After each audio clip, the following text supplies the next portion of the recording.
배보다 배꼽이 더 크다는 요즘 음식 배달료. 이제는 4,000원, 5,000원 받는 것도 있다 보니까 밖에 나가서 먹거나 아니면 그냥 포장해서 오는 것 같아요. 배달앱 수수료를 일제히 요금체계 개편에 나섰습니다. 프로모션을 26개월 동안 8번 배달 시장 같은 경우는 완전히 독과점 체제잖아요. 9년째 3,000원을 받고 있어요. 배달 거부. 배달 노동자들이 시위에 나서는데요. 제정하라! 제정하라! 제정하라! 2배 이상을 일을 해도 실수익은 1.2배 정도밖에 나지 않는 상황이에요. 배달앱 시장도 어떻게 보면 좀 실현의 계절이 왔다라고 그런 생각이 들었어요. 우리가 배달하는 기계냐. 온라인과 모바일로 주문하는 시대, 그 이면에는 플랫폼 사업자와 소비자 그리고 배달 노동자의 이해가 엇갈리고 있습니다.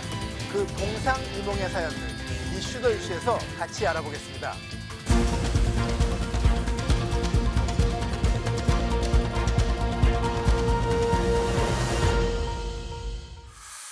남들 하나는 속 깊은 이야기를 해봅니다. 안녕하세요. 이슈 더 이슈 박찬입니다. 이 온 국민이 스마트폰으로 주문하는 나라 대한민국. 그런데 배달료 인상을 놓고 사연이 지금 엇갈리고 있습니다. 홍창희 배달 플랫폼 노조위원장 그리고 윤석천 경제평론가 두 분 모셨습니다. 나오셔서 고맙습니다. 안녕하십니까? 안녕하세요. 네. 자, 스마트폰으로 쇼핑하고 음식 주문하고 이거 뭐 대한민국이 세계 최고잖아요. 근데 특히 코로나 시국에 이게 아주 불쑥 성장을 했는데 요즘 이게 실적이 좀 꺾였다고 해요. 어떤 상황인가요? 사실 코로나19가 한참일 때는 이게 굉장히 사상 최대의 호황이다라는 얘기들이 사실은 있었습니다. 이게 이제 그 이유가 있겠죠. 코로나19 시국에는 거기에 그 입점된 가게 수가 사실은 한 3만 개 정도에 불과했어요. 그런데 지난해 같은 게 기준으로 보면 한 30만 개 정도로 늘었고요. 거래 기준으로 보게 되면은 맨 처음에 거래 건수로 놓고 보게 되면은 1년에 한 4억 건 정도에서 지난해 같은 경우에는 한 11억 건 이상으로 치솟았으니까 이익이라든지 매출액이 늘 수밖에 없었겠죠. 근데 이제 코로나19가 거의 이제 엔데믹 상황을 맞이하고 있지 않습니까? 그래서 이제 배달앱 시장도 어떻게 보게 되면 좀 실현의 계절이 왔다라고 얘기할 수가 있겠죠. 그러니까 배달 앱에 가입하는 사람은 이제 뭐 포화가 다 됐으니까 네, 별로 없는데 예. 주문 건수 줄고 그렇죠. 액수는요? 액수 자체가 줄고 있습니다. 액수. 작년 12월을 갖다 전년 동기로 놓고 보게 되면 한 7.9%가 줄었고요. 5월, 1월 기준으로 하면 다시 전년 동월에 비해서 8.5%가 줄었습니다. 2월에는 조금 더 심해졌어요, 낙폭이. 전년 동월에 비해서 한 11.5%가 줄었습니다. 이 거래액 기준으로 그렇고요. 월간 배달앱 실제 이용자 수 기준으로 보게 되면은 22년 2월 달에 3,500만 명 정도가 넘었는데 5월, 2월 기준으로 한 2,900만 명이 약간 넘었으니까 실제로 퍼센테이지로 보게 되면 한 18.5%가 감소한 거고요. 그래 앞으로는 좀 더 나아질 거라는 어떤 기대를 갖다가 일부에서는 하고 있는데 뭐 저는 개인적으로 그렇게 보지는 않습니다. 일단 4월, 5월 달에는 행락철이 본격적으로 시작이 되니까 아무래도 배달앱 사용자 같은 경우는 점점 좀 줄어들 가능성이 높고요. 특히 이제 고금리의 고인플레이션 상황이다 보니까 사람들이 이제 외식을 점점 좀 줄이는 추세가 있습니다. 당연히 이제 배달앱 같은 것들도 사용 건수가 뭐 22년에 비해서는 올해 점차적으로 추세적으로 좀 감소할 개연성이 높다 이렇게 말씀드릴 수가 있을 것 같습니다. 그러면 이렇게 배달앱 사용도 뭐 줄고 또 주문도 줄고 하면 배달비를 받아서 이제 수입이 되어야 하는 배달일 하시는 분들한테는 당장 타격이 오겠죠. 저희 같은 경우 실제 타격이 크죠. 그래서 이제 단건 배달을 예를 들면 네. 보통 1시간에 4건 정도 배달을 하는데요. 네. 요즘 같은 경우는 2-3건 정도 배달을 이제 평균 그렇게 하게 됩니다. 근데 한 시간에 2-3건, 4건이면 근거리를 간다는 얘기군요. 근거리 포함해서 이제 오토바이 같은 경우는 이제 장거리를 많이 배차를 받기 때문에 네. 장거리를 가기도 하는데요. 이제 결국은 이제 이렇게 2-3건이라고 얘기한 것은 이제 평균을 얘기하는 거고 이제 바쁜 시간, 예를 들면 이제 점심 시간이라든가 저녁 시간에 이런 때 수요가 많아질 거잖아요. 그럴 때는 배달량이 늘어나기 때문에 어느 정도 이제 그 콜을 받을 수 있다면 이제 점심 시간, 저녁 시간이 아닌 시간 이런 때는 심지어 저희 조합원 중에 1시간 동안 콜을 못 받고 있다, 대기하고 있다 이런 하소연도 좀 많이 듣고 있습니다. 그러면 코로나 시국에 한참 배달이 호황일 때 네. 그때에 비해서 배달하시는 분들 월 수입이 얼마나 줄었다고 보면 돼요, 요새? 그거는 사실은 이제 일하는 사람들의 성향에 따라 그렇겠죠. 이제 많이 다르고요. 이제 작년 같은 경우 이제 국토부에서 이제 배달 노동자들을 상대로 이제 처음 조사를 했었어요. 이제 작년 같은 경우 평균 이제 그 한 달 순소득이 381만 원으로 밝혀졌습니다. 근데 여기서 이제 보험료나 오토바이료 이런 고정비를 빼면 그게 한 95만 원 정도 나가는 거고 순소득으로 봤을 때는 한 250만 원 정도 되는 거죠. 근데 지금 이제 평론가님 말씀 들어보면은 배달 플랫폼 회사는 이제 장사가 좀 잘 안 되니까 배달료에 부담을 갖고 있고 소비자는 당연히 덜 내고 싶다고 하고 또 옛날에 공짜라고 생각했으니까. 근데 지금 배달료를 인상을 해야 된다고 말씀을 하시잖아요. 좀 논거를 말씀해 주신다면. 그러니까 저희 같은 경우, 그러니까 배민을 들면 저희가 기본 배달료가 3,000원입니다. 네. 근데 이게 지금 9년째 3,000원을 받고 있어요. 근데 아시다시피 최저임금도 매년 오르고 있고 물가 상승률도 계속 높아지고 있는데 이 저희가 받는 기본 배달료만 9년째 동결인 거죠. 그러니까 월급 노동자로 치면 동결 9년째 월급을 기본급을 동결 받고 있는 것이고 물가 상승률을 봤을 때는 오히려 줄어들고 있기 때문에 저희 같은 경우는 쉽지 않은 것이고 기본료를 올려서 저희 안정된 수입을 좀 보장받자라고 요구하고 있고 근데 이것이 소비자나 업주한테 더 받아라라고 요구하는 것은 아니에요. 배민이 받고 있는 배달료를 업소와 고객한테 받고 있는 배달료를 저희한테 온전히 다 줘라, 떼먹지 마라 이렇게 얘기하는 거죠. 근데 이제 다들 이해가 엇갈리는데 네. 지금의 9년째 안 오르는 배달료에도 일하러 오시는 분들이 계속 계시니까 이게 유지될 거 아니에요. 그러니까 배민이나 뭐 쿠팡이츠도 그런데요. 도보, 자전거, 킥보드, 자동차 이렇게 확대를 해서 언제든지 원하는 시간에 일할 수 있다는 유혹으로 부업하시는 분들을 대거 늘렸습니다. 그러다 보니 그 배달 물량은 정해져 있고 일하는 사람 많으니까 나 3,000원 해도 갈래 하시는 분들이 생기는 거죠. 그래서 이 배달로 먹고 사는 전업 입장에서는 어떻게 보면 좀 불편한 시선으로 볼 수밖에 없지만 그럼에도 불구하고 저희는 이 전업의 기준을 만들어서 전업들이 어느 정도 안정적인 수입을 받아야 된다라고 주장하고 있고 그래서 제가 계속 강조하지만 이 전업의 기준이 뭐냐. 지금 사실 배달 같은 경우는 이게 이렇게 온전한 직업으로서 인정받고 있지 않잖아요. 이제 그렇게 변하고 있는 과정인데 어떻게 보면 알바라고 생각하는 인식, 온전한 정당한 직업이라고 대우받고 있지 못하기 때문에 저는 그 전업의 기준을 만들어 나가면서 이게 하나의 직업화가 되는 거 아니냐 그렇게 생각하고 있습니다. 네, 이게 배달앱 쪽이 결국은 이제 주문도 줄고 참 사정이 어려워지고 하는데 배달료는 그대로고 그 안에 보면은 또 이제 전업과 부업의 이해 차이도 있고 참 어려운 상황인데 소비자나 배달 플랫폼 입장에서는 또 뭐 자기 얘기가 있을 거 아니에요. 네, 아무래도 그렇죠. 그러니까 과거의 그 배달 시장의 구조를 보게 되면은 저기 이제 그림에 보다시피 소비자, 그다음에 자영업자, 배달원, 소비자 이렇게 간단한 구조였었습니다. 그래서 소비자가 일단 배달비로 부담하는 비용들은 굉장히 적거나 없었던 시장이었죠. 그러다가 네. 이제 배달 사업자가 나오기 시작하잖아요. 그렇죠. 그 배달 사업자가 나오기 시작하면서 그러니까 어떻게 배달 시장의 어떤 유통 구조 자체가 굉장히 복잡해졌다라고 얘기할 수가 있는 건데. 그러니까 이제 그 가게에 소속된 철가방이 있다가 네네네. 몇 가게를 맡아 하다가 네. 이 동네를 배달해주는 서비스가 나왔다가 네네네. 그렇죠. 거기서 이제 그 유명한 회사들 몇 개 있죠. 뭐 부릉 뭐 해주세요. 예. 이러다가 이제 그 배달 사업자가 주문을 받기 시작한 게 그렇죠. 배민 같은 거 아닌가요? 예, 맞습니다. 그 소비자하고 자영업자를 연결시켜 주는 거. 소비자는 음식을 주문을 하게 되면 음식점하고 소비자를 갖다 1대1로 연결시켜 주는 회사들이 바로 이제 배달 플랫폼이라고 해서 사실은 요교요라든지 배민이라든지 쿠팡 이츠 같은 회사들이 이제 그런 회사들이 있는 거고요. 그렇다고 이제 배달을 해야 되는 사람들이 있을 거 아닙니까? 그래서 이제 배달하는 사람들을 갖다가 위탁 계약을 맺어가지고 모집해가지고 배달만 시키는, 전문적으로 시키는 이 배달 대행사들이 생긴 거예요. 가령 뭐 여러분들이 이제 길거리에서 가다 보시면 보게 되면 뭐 생각대로라든지 부릉이라든지 뭐 이런 회사들이 이제 가장 대표적인 사람들이겠죠. 이런 회사들이겠죠.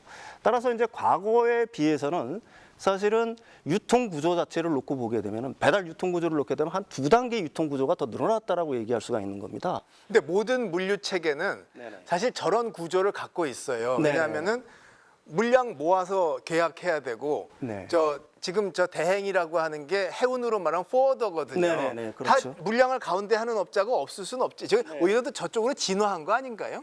글쎄요, 뭐 그걸 갖다 진화라고도 얘기할 수도 있을 거고요.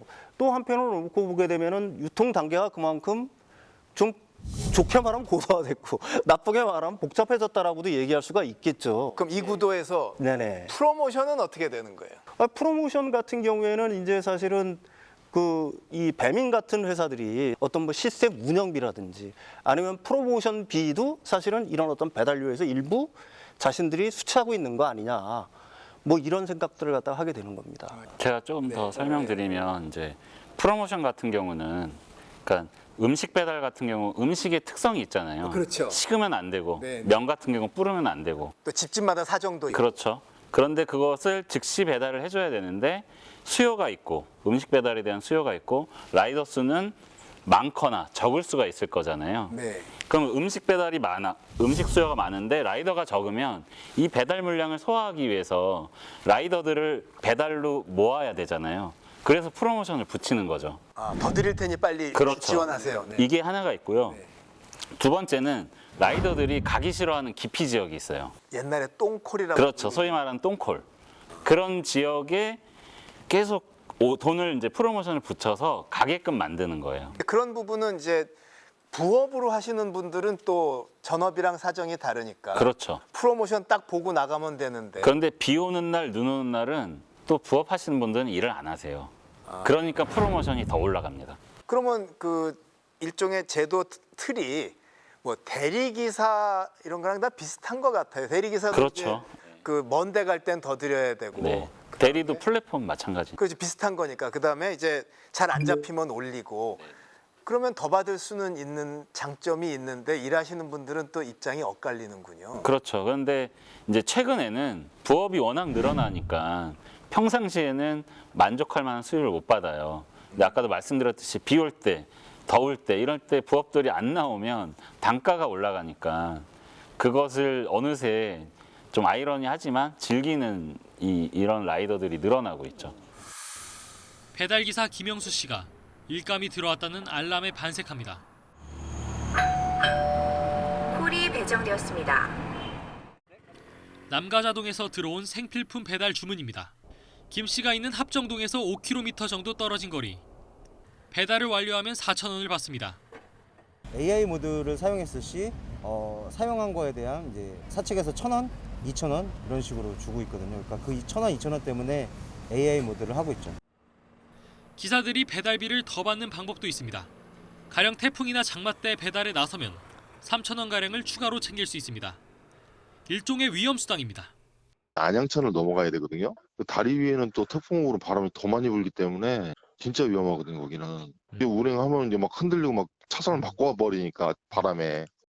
일정 시간 안에 정해진 물량을 다 배달해도 추가 비용을 받습니다. 이렇다 보니 기사 입장에선 폭풍우 속에 모든 배달 물량을 소화하는 게 일당을 가장 많이 챙길 수 있는 경우입니다.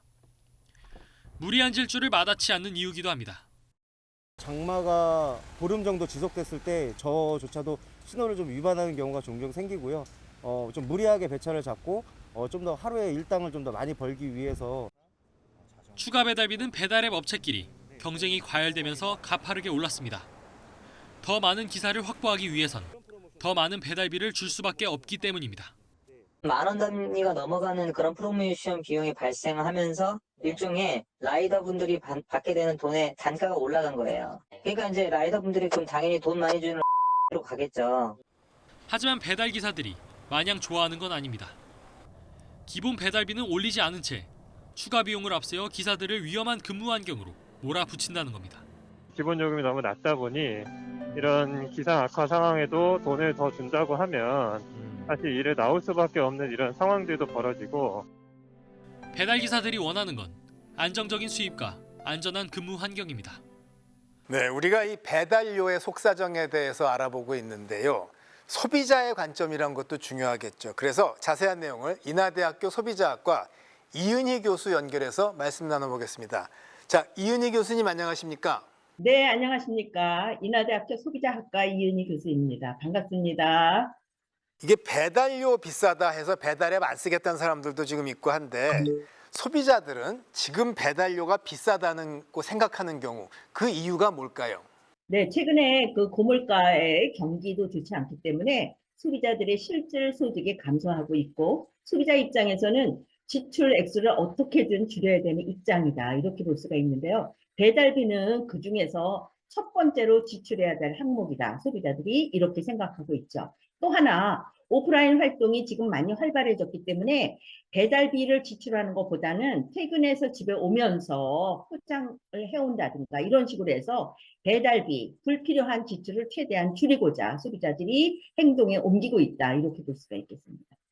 네, 그 소비자들이 배달 앱에서 이 부과하는 배달료가 비싸다 이렇게 느끼는 이유 중에 하나가 바로 이 프로모션 때문이죠. 프로모션에 따라서 네. 많이 이제 얹어지니까 이 부분은 어떻게 보십니까? 비싸지는 원인이라고 보세요? 네, 그 배달비를 지불하는 사람은 음식점 점주와 소비자입니다. 그 배달비를 수입으로 가져가는 사람은 배달 앱과 그다음에 배달 기사라고 볼 수가 있는 것이죠.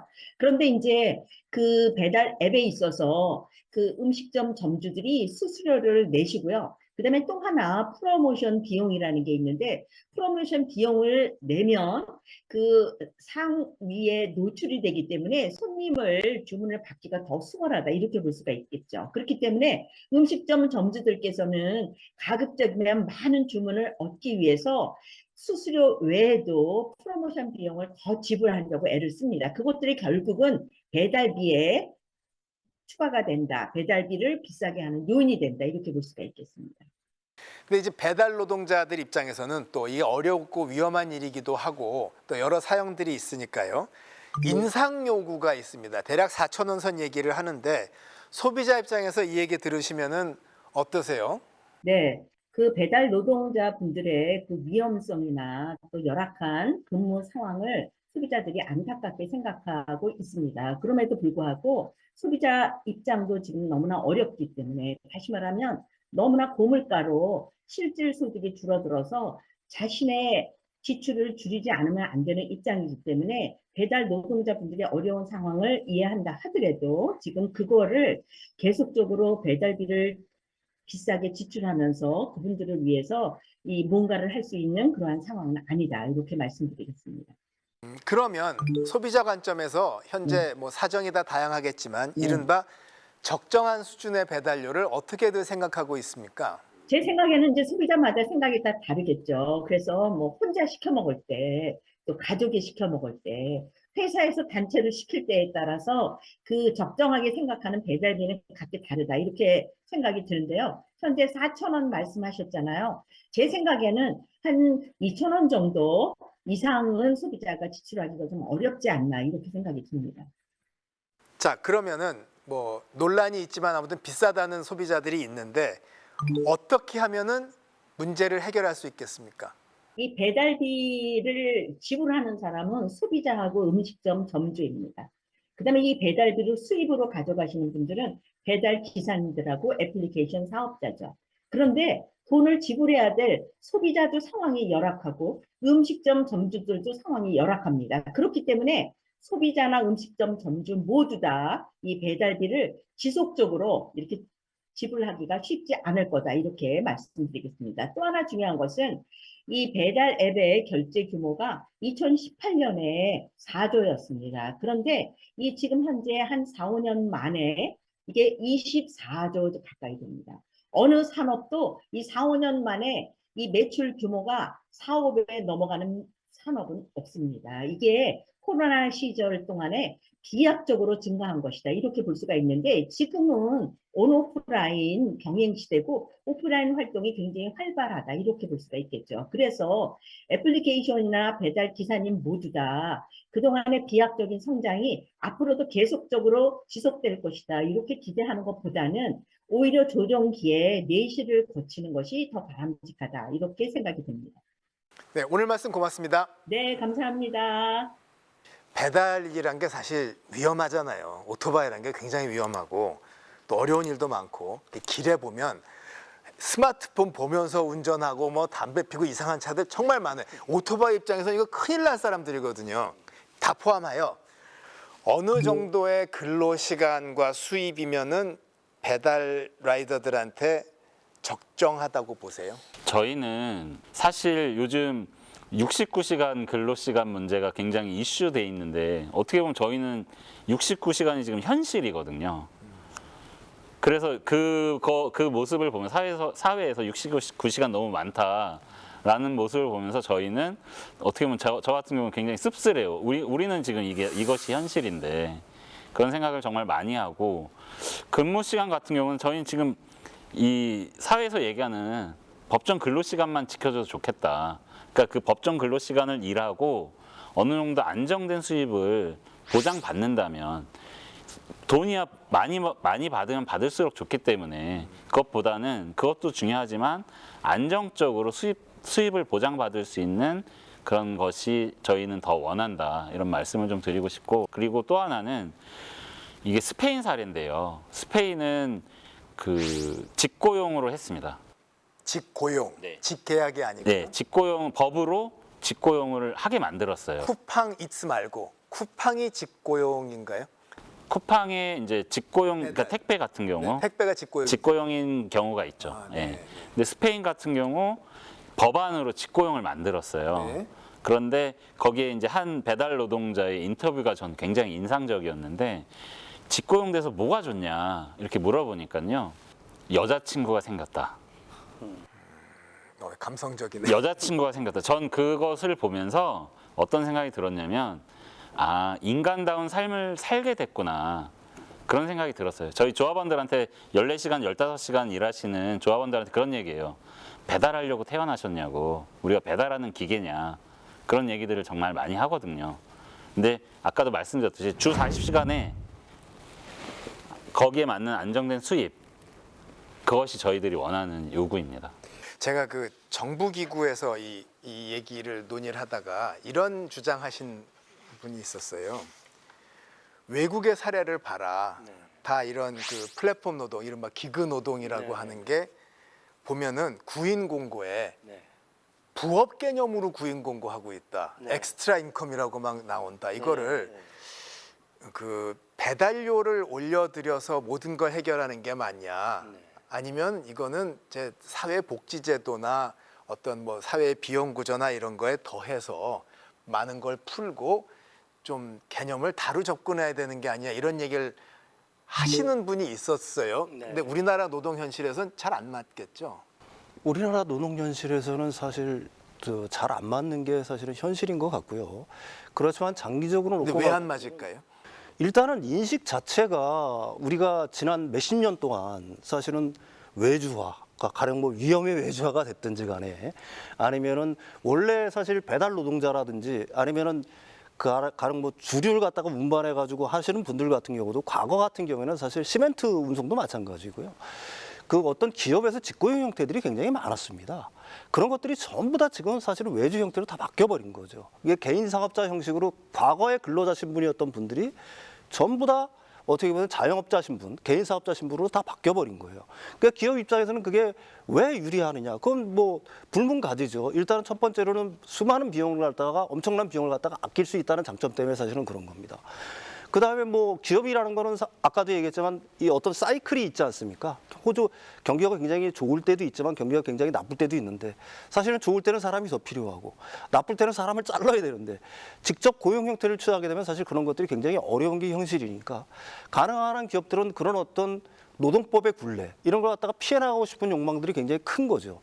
그런 것들이 사실은 이렇게 전부 다 어떤 배달 노동자를 갖다가 개인 사업자의 어떤 형태로 두는 이런 것들이 굉장히 심화됐다고 보는 건데요. 그건 뭐 서구 여러 나라들도 마찬가지였지만 요즘 들어서 사실은 유럽 지역을 중심으로 해서 아까 스페인 사례도 말씀하셨다시피 조금씩 바뀌고 있는 것 같아요. 그래서 이분들이 과연 그 개인 사업자 신분이 있냐 아니면 노동자의 어떤 신분을 일부 띄고 있느냐라는 거는 우리나라에서 반드시 어떻게 보게 되면 지금보다 더 어떤 사회적 합의를 갖다가 점차적이지만 일어나가야 할 단계가 이미 됐다라고 저는 개인적으로 생각을 합니다. 네, 배달 플랫폼, 특히 이제 배달료 문제 정말 삶의 현실이 치열하게 엇갈리고 있습니다. 그래 뭐 동상이몽이란 말도 하죠. 자, 그런데 영국, 중국하고 공동 연구로 이른바 비교 연구를 하신 분이 있습니다. 한번 직접 전화 연결해서 만나보겠습니다. 자, 윤준여 박사님 나오셨죠? 안녕하세요. 예, 반갑습니다. 한국, 영국, 중국에 대해서 배달 플랫폼 사업을 비교를 하셨는데 영국의 특징을 좀 정리를 하셨던데 설명을 해주시겠습니까? 네, 영국은 배달원들의 그 자율성이 상당히 높습니다. 여러 가지 플랫폼상에 선택이 가능하고 뿐만 아니라 보험이라든지 배달에 관련된 도구, 옷 등을 배달 플랫폼에서 제공하고 무료 교육도 활성화되어 있는 편입니다. 중국은 어떤가요? 네, 중국의 경우는 배달 산업이 굉장히 활성화되어 있습니다. 기존의 픽업 음식을 가져가는 문화 플러스 스마트 배달, 스마트 결제를 통해서 폭발적으로 배달 산업이 발달해 있고 배달원들의 수입도 상당히 높은 편입니다. 한 대졸자의 2~3배이고 최근에는 기존의 재래시장, 슈퍼마켓 배달도 통으로 다 했었는데 거기다가 메이탄 핀하우펜이라고 기존의 메이탄 얼러마에 추가해서 단체 배달까지 추가되면서 코로나 이후로 배달 산업이 더욱더 증가하고 있는 것 같습니다. 자, 결국 이제 우리나라 얘기를 하자고 돌아본 건데 이런 국제 비교를 해볼 때 우리나라의 현실은 어떻다고 보십니까? 예, 우리나라 기존의 음식 배달이 활성화되어 있었는데 배달원과 레스토랑과 배달 플랫폼을 중간에 중개하는 배달 사무실이라는 것이 존재합니다. 이 나라 특이합니다. 그래서 배달료가 좀 비싼 편이고 그걸로 인해서 배달하는 배달원들, 그다음에 레스토랑들의 자율성이 주는 것, 즉 여러 가지 플랫폼을 동시에 사용할 수 없는 멀티호밍이 떨어지는 상황입니다. 좋은 말씀 대단히 고맙습니다. 예, 감사합니다. 네, 이게 배달일도 그렇지만 이 플랫폼 노동의 종사자 이 신분이 어떻게 되느냐, 이게 뭐 자영업이냐 피고용이냐 이게 참 어려운 부분인데요. 왜냐하면 교섭권과 관련되기 때문입니다. 지금 배달 플랫폼 쪽은 논의가 어떻게 되고 있어요? 지금은 자연스럽게 단체 교섭이 이루어지고 있습니다. 그러니까 특수고용으로 그렇죠. 정의가 돼서. 네. 그래서 근로자성, 그러니까 근로기준법상 근로자성은 인정되고 있지는 않는데요. 네. 노조법상 노동조합 활동은 인정받고 있는 추세고요. 그러니까 교섭만 되는 건가요? 단체 교섭이 되고 있죠. 쟁의는 다 되죠. 노동 3권은 다 되고요. 네. 그래서 노동조합 활동도 어느 정도 보장받고 있는 경우도 있고 그렇습니다. 근데 이제 다만 그 아까 일반 대행의 영역, 사실은 이제 여기에 종사하는 라이더가 더 많음에도 불구하고 그 프로그램사들이 사용자성을 거부하고 있거든요.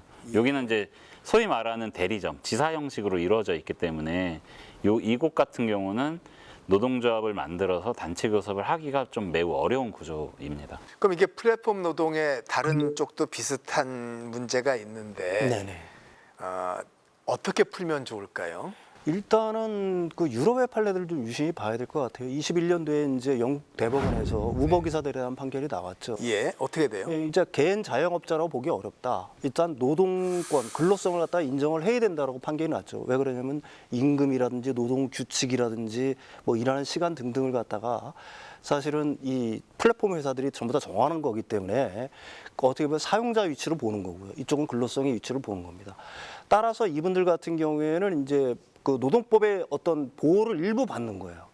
완전한 어떤 그 근로자의 주의를 갖다가 획보한 건 아니지만 노동법의 관할로 들어온 겁니다. 그리고 최저임금의 법도 일단은 여기에 적용이 전부 다 되는 거고요. 그다음에 휴일 뭐 근무 수당이라든지 이런 것들도 기존의 노동법에 둔해서 이분들한테 이제 혜택이 돌아가게 되는 거죠. 이게 이제 유럽의 주요한 판례들이고요. 미국 같은 경우도 일부 놓고 보게 되면 뭐 최저임금을 갖다가 이런 어떤 기능노동자들한테 사실은 어느 정도 줘야 된다는 게 일부 주에서는 이미 그런 판례들이 만들어지고 있는 줄 알고 있습니다. 자, 그러면 구체적인 문제 해결을 위해서 뭐 사람들이 서로 상생도 하고 뭐 배려도 한다고 하지만 이제 뭐 다들 이해관계에서는 또 냉정한데 이렇게 여쭤볼게요. 특수고용직으로 분류가 돼서 노사 교섭이 가능해졌으므로 어느 정도 대항력이 생겼어요. 네네네네. 대항력이 생겼다는 얘기는 아무리 부업으로 들어오고 난 이거라도 하려고 해도 그래도 좀 저항 요인이 생긴 거예요. 첫째. 더하여 어떻게 하면은 그 올려드릴 수 있을까요? 그 부분에 대해서는 사실 그 플랫폼 사업자들이 제일 강한 힘을 갖고 있는 거니까 이분들이 어느 정도 자신들의 몫을 갖다가 헐어야 된다라고 저는 분명히 봅니다. 특히 이 모든 어떤 라이더들을 갖다가 대상으로 하고 있는 게 아니라 일종의 이제 전속으로 돼가지고 위탁 계약을 맺고 있는 분들에 한해서 아니면 그 중에서 자신들이 어떻게 보게 되면 좀 베스트라고 뽑는 분들에 대해서만이라도 그래서 이걸 갖다 이용할 필요가 저는 있다라고 생각을 해요. 지금 이걸 전속으로 하시는 분들, 특히 이제 자회사 어떤 형태, 배달의 민족의 배민환처럼 어떻게 보게 되면 자회사의 형태를 띈 회사의 위탁 계약을 맺고 있는 전속들, 이분들에 대해서는 사실은 기존의 그 아르바이트라든지 뭐 이거 하시는 분들에 비해서 어떤 식이든지 일종의 어떤 어드밴테이지를 주지 않으면은 사실은 이분들은 같은 경우에는 굉장히 어려운 상황이 될 수밖에 없다는 얘기죠. 이게 약간 을과을의 게임처럼 되는. 그렇죠. 전속인 분들한테 배려를 해서 살 만큼 해드린다는 얘기는 부업으로라도 시간제 들어오겠다는 분들을 막는 효과도 있거든요. 아, 당연히 그렇죠. 그렇지만은 그 풀을 갖다가 제가 생각하기에는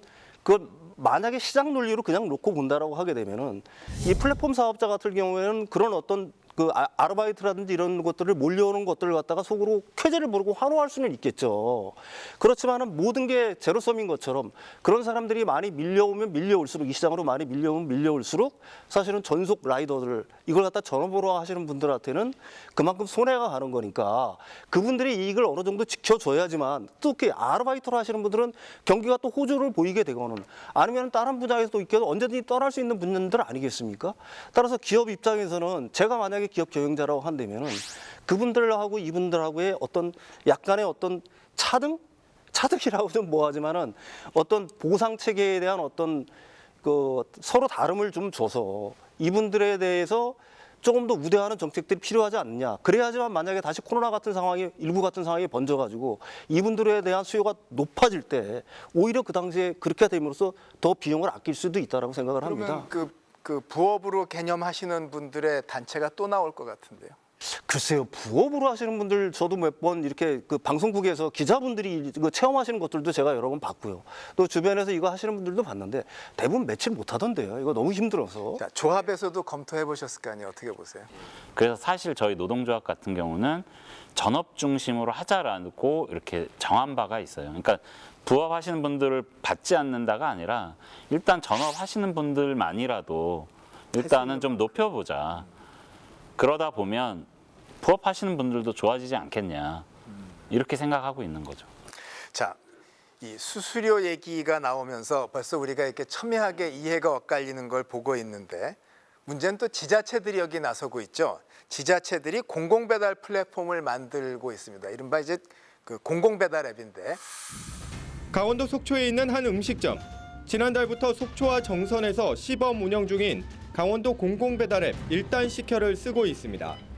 민간 배달앱과 달리 중개 수수료나 광고료가 없어 훨씬 저렴하기 때문입니다.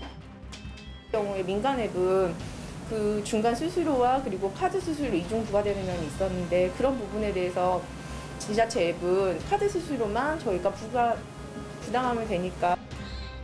이렇게 공공배달앱을 운영 중인 자치단체는 전국적으로 10곳이 넘습니다. 대형 배달앱 독과점 속에 비싼 수수료 논란이 불거지자 자치단체들이 직접 뛰어든 겁니다.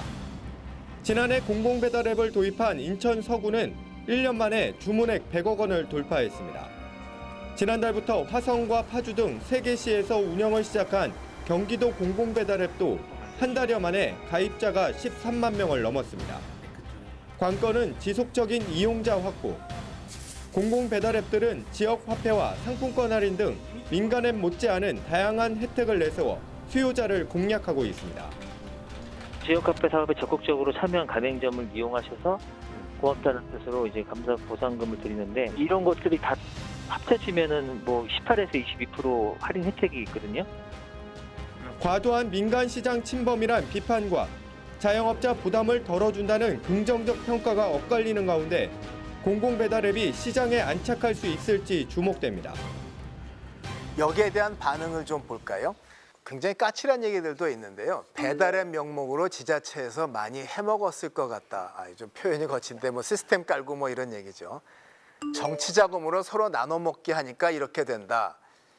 이게 이제 그 공공은 정치가 작동하는 영역이니까 아마 이런 생각을 하시는 것 같고, 앱 수수료 때문에 배달 음식이 비싼 게 아니고 대행비가 비싸니까 그러니까 음식값이 높아진다. 수수료 깎아 말하게 되냐.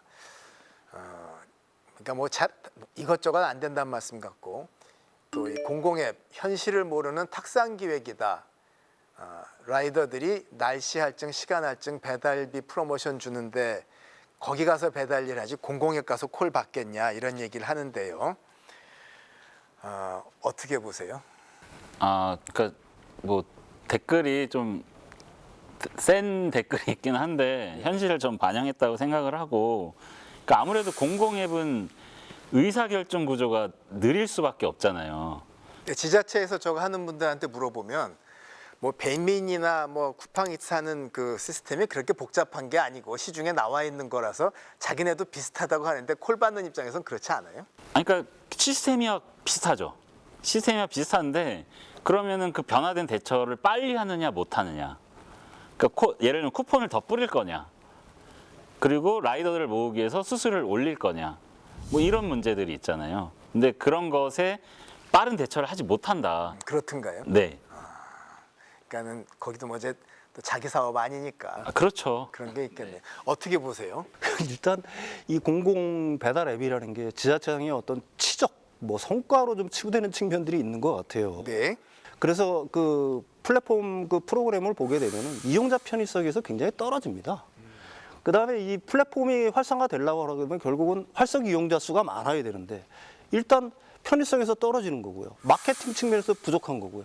입점된 가게 수도 형편없이 낮은 거고요. 그러니까 이걸 이용자들이 점점 멀리하게 되는 거죠.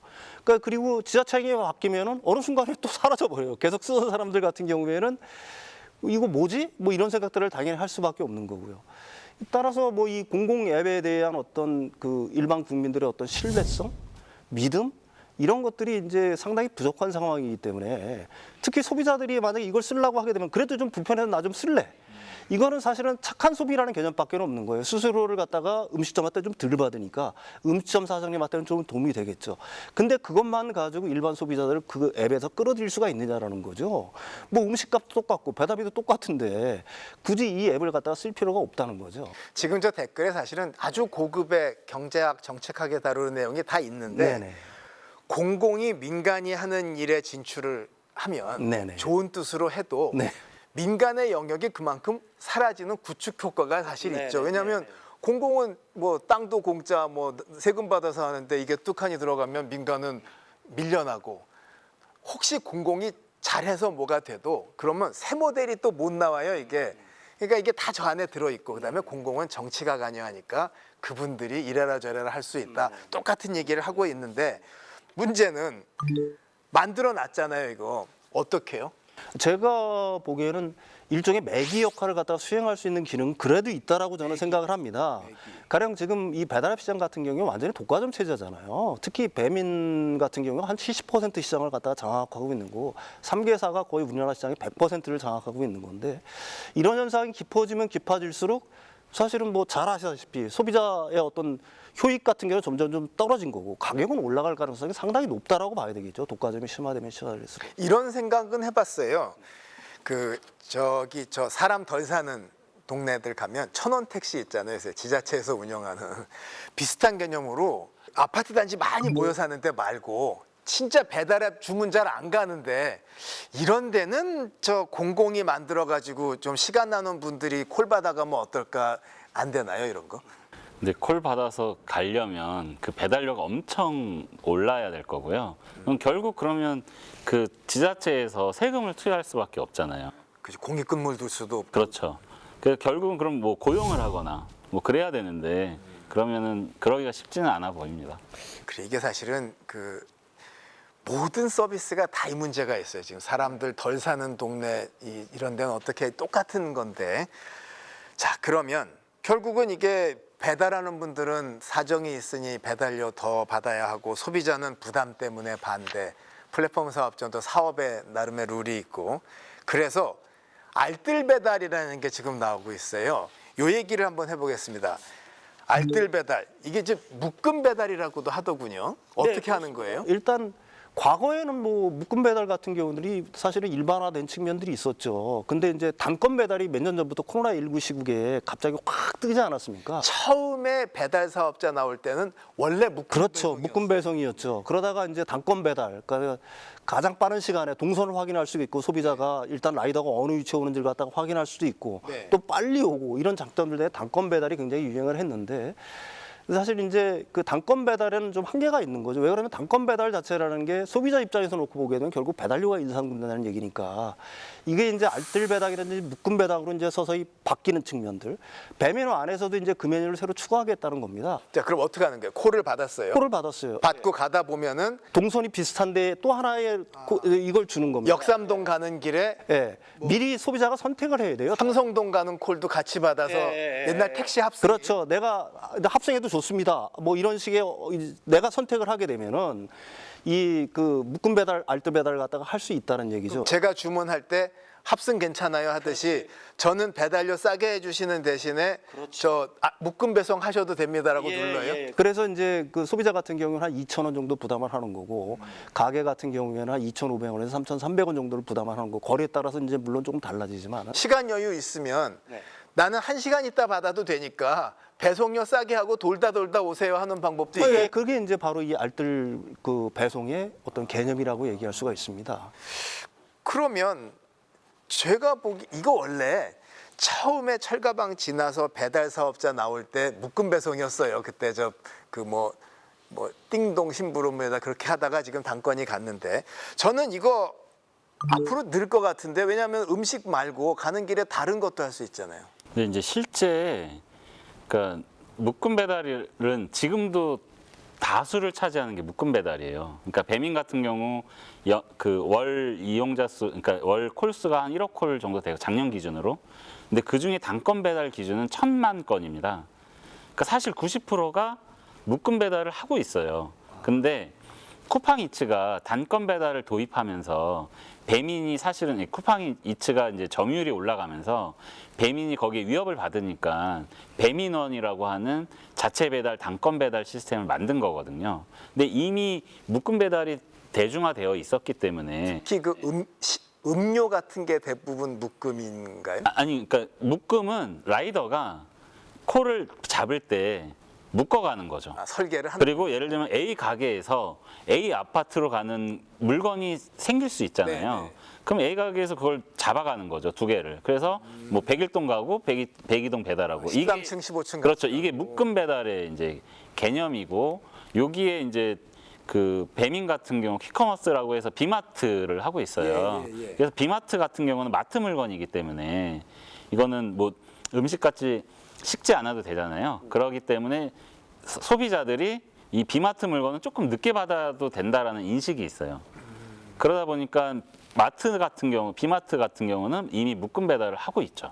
이 택시 합승하면은 뭐 그냥 받은 돈에 대해서 새로 타시는 분 더 받는데 알뜰 배달도 그렇게 줍니까? 아니면 단가가 달라집니까? 단가가 지금 달라지고요. 기존에 묶음 배달을 차용한 건데 요금 체계는 다르게 해서 좀 더 배달 노동자들이 가져갈 수 있는 배달료가 낮아지고 있어요. 예를 들면 묶음 배달 같은 경우는 A에서 B를 가는데 그 배달료가 3,500원이라면 두 개를 묶으면 7,000원을 받습니다. 예. 그런데 그게 기존의 묶음 배달. 그렇죠. 알뜰 배달은 이 거리 요금제라는 걸 만들어서 그러니까 예를 들면 두 개를 묶으면 곱하기 2의 거리 요금을 기존 묶음 배달은 곱하기 2를 받았다면 이 알뜰 배달은 한 개 구간에 그러니까 한 건에 거리 구간 요금을 주는 거예요. 그러다 보니 낮아질 수밖에 없죠. 그러니까 예를 들면 아까 얘기했던 7,000원을 받던 것을 이 거리 구간을 하나를 받기 때문에 5,000원, 6,000원이 될 수 있는 상황이 그렇게 될 수가 있다. 네. 물론 이제 알고리즘에 따라 다를 수는 있지만. 예, 그런데 기존의 묶음 배달보다는 낮아질 거라는 거는 거의 확실합니다. 그렇군요. 자, 어려운 시간 내주셨는데 오늘 이 배달 플랫폼 속의 배달 사용료, 배달료 문제, 또 그 안에 얽힌 치열한 삶의 현실 한 말씀씩 꼭 남겨주실 얘기를 해주신다면. 뭐 플랫폼 사업은 이미 대세가 됐고요. 앞으로 더 진화하고 발전하겠죠. 그렇지만 그 누구의 일방의 어떤 희생이라든지 거기에 관계자들의 어떤 일방적인 희생을 갖다가 딛고서 성장하는 거라면은 그거는 좀 반문명적이라고 생각을 하고 있는 거고요.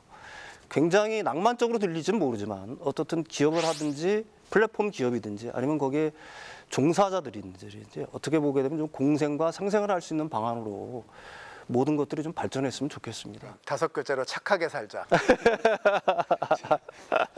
한 말씀. 네, 그 배달 노동에 대한 사회적 인식은 공짜입니다. 인식은 공짜인데 어떤 서비스든 사실은 사회적으로 가치가 부여되잖아요. 근데 이 배달 꼭 이 배달 유독 배달에게만 공짜로 자꾸 인식하려고 하는 것을 저는 좀 이제 바꿔주셔서 인식을 바꿀 때가 되지 않았냐 이런 생각을 하고요. 저희도 그런 눈살 찌푸리는 그런 행동을 많이 하는데 저희 이제 자체적으로 뭐 이렇게 정지선 지키기라던가 나름 그런 활동들을 하고 있습니다. 그래서 저희도 많이 노력할 테니 저희에 대한 그런 인식을 좀 많이 바꿔주시면 좋겠다 그런 말씀을 꼭 드리고 싶습니다. 자, 다양한 사업자와 사용자를 이어주는 이른바 플랫폼 사업. 앞으로도 이게 계속 늘어날 수밖에 없는데요.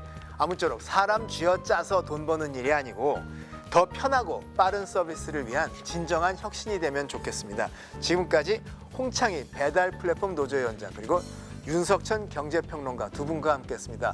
귀한 시간 고맙습니다. 감사합니다.